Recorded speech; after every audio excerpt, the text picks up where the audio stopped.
आप देख रहे हैं न्यूज़ टुडे NT 24। खबर सबसे पहले।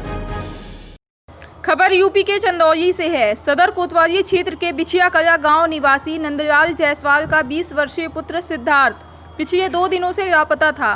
गुरुवार को परिजन सदर कोतवाली पहुंचे और पुलिस को जानकारी दी कि उनके लापता बेटे के मोबाइल से 20 लाख रुपए अपहरणकर्ताओं द्वारा फिरौती मांगी गई है। इस पर पुलिस हरकत में आई और मामले की तह तक जाने में जुट गई। इस दौरान सर्विलांस से खुलासा हुआ कि मृतक सिद्धार्थ का आखिरी लोकेशन 2 दिन पहले बिछिया गांव में था।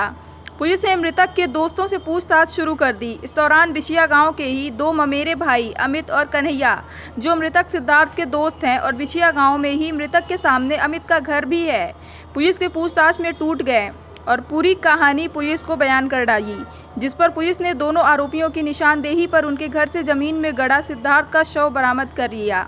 मृतक सिद्धार्थ के पिता का बिछिया गांव में ही एक छोटे से किराने की दुकान है और आरोपी मृतक के घर के सामने ही रहते हैं। पुलिस अधीक्षक ने मामले का खुलासा करते हुए बताया कि 2 दिन पूर्व तीनों गांव में हैं आरोपियों के घर इकट्ठे हुए और शराब पीने के दौरान दोनों आरोपियों ने मृतक सिद्धार्थ से सिगरेट लाने के बात कही और इसी पर विवाद हो गया। विवाद इतना बढ़ गया कि दोनों ममेरे भाइयों अमित और कन्हैया ने सिद्धार्थ के साथ मारपीट की और उसकी चाकू मारकर हत्या कर दी।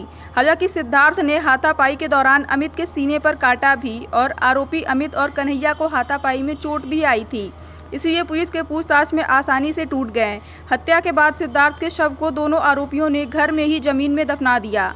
मामले को अपहरण का मोड़ देने के लिए दोनों आरोपियों ने सिद्धार्थ के मोबाइल से परिजनों को हत्या के अगले दिन फ़ोन कर 20 लाख की फिरौती मांगी। पुलिस अधीक्षक ने बताया कि आरोपी अमित BTC का छात्र है और उसके पिता प्रतापगढ़ में कनिष्क लिपिक के पद पर तैनात हैं।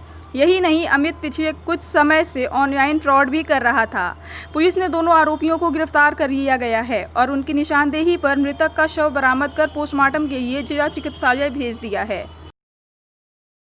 17 तारीख को हमारे पास एक सूचना आई थी कि एक सिद्धार्थ जायसवाल नाम का लड़का जो बिछिया कला चंदौली का रहने वाला है, कि वो 15 तारीख को अपने घर से गया था और 17 तारीख में उसके फ़ोन से एक मैसेज आया है, उसी के फ़ोन से एक मैसेज आया है जिसमें एक फिरौती की मांग हुई है और वो लड़का गायब है।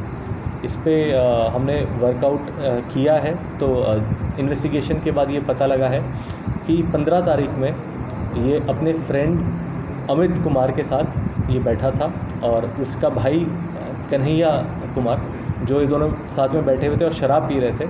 शराब पीने के बाद इनके बीच में विवाद हुआ है और विवाद के दौरान दोनों ने मिलके इसकी हत्या कर दी थी और हत्या करने के बाद अपने ही घर में, जो अमित के घर में ही इन्होंने उसकी बॉडी को, सिद्धार्थ जायसवाल की बॉडी को वहाँ पे गाड़ दिया था और सारे क्या कहते हैं, उन्होंने उसको कवर किया। उसके बाद इन्होंने डाइवर्जन करने के लिए 2 दिन बाद उसका फ़ोन ओपन किया और ये पूरी कहानी गढ़ी किडनैपिंग वाली, ताकि पुलिस और बाकी लोग डाइवर्ट हो जाए। चंदौली से अजित जायसवाल की रिपोर्ट।